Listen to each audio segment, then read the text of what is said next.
Республика станет частью маршрута «Многоликая Россия. Дорогами тысячелетий». Проект открывает большие возможности перед регионами. Для гостей необходимо подготовить интересные экскурсии. Развитие туризма продолжают обсуждать на отраслевом форуме. Эксперты ищут ответы на ключевой вопрос – как подарить незабываемые эмоции всем, кто посещает Чувашию. Тему продолжит Дмитрий Ковалев. Города запоминаются не архитектурой, а эмоциями, которые переживают гости. Об этом выражении Марка Твена депутат Госдумы Алла Салаева вспомнила не случайно. Многие участники стратегической сессии представляли музеи. В республике можно узнать немало интересного об истории тракторостроения, чувашской вышивки, пивоварения, побывать в этнопарках. Все это привлекает туристов. Мы на туристическом форуме представляем тур-маршрут «Многоликая Чувашия. Дорогами тысячелетий». Для гостей Чувашии и жителей республики разработано два маршрута. Это малый маршрут и большой. Мы говорим о площадках, которые есть практически в каждом муниципалитете, в каждом городе республики. Это и город Алатырь со своим мужским монастырем. Это и город Цивильск с Тихвинским монастырем. По плану Цивильск и Алатырь должны стать центрами паломнического туризма. Уже сейчас на всю страну известна Тихвинская ярмарка. Мы интересны для туристов, особенно в летнее время, в период отпусков, когда все едут к нам, чтобы посмотреть на святыни, которые есть в монастыре. Это икона Тихвинской Богородицкой Матери. В этом году мы выиграли конкурс туристических направлений. Будем развивать историческую часть города.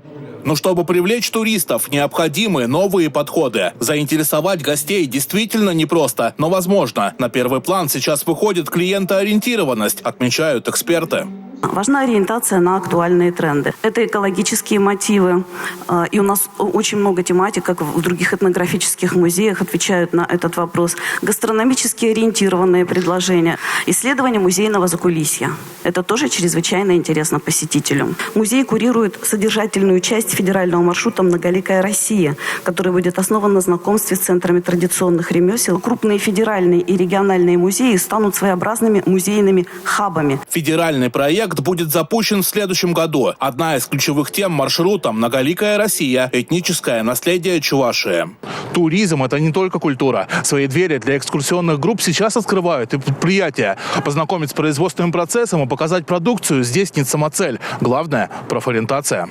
Только в этом году предприятия республики посетили более 4000 человек. На этом фоне рекорды посещаемости побил музей истории трактора. По оценкам Яндекс.Посетителей мы занимаем лидирующее место. У нас 5 баллов, хорошие отзывы. В этом году мы использовали 8 передвижных выставок и в разных регионах нашей России. Будем охватывать всех посетителей. Сначала историю, потом, конечно, уже современность. Для развития промышленного туризма у республики есть все предпосылки. В регионе планируют создать единый реестр предприятий, которые можно посетить с экскурсиями. Вначале вообще формировали промтуризм только на промышленных предприятиях. Сейчас хорошо включились и предприятия топливно-энергетического хозяйства. И вот как раз-таки при подготовке сессии очень много было желающих как раз-таки тоже рассказать, как они видят, соответственно, возможность показать, как работает большая энергетика. В проект развития промышленного туризма включились еще 3 предприятия региона. Соглашения были подписаны на стратегической сессии. Соглашение подписано.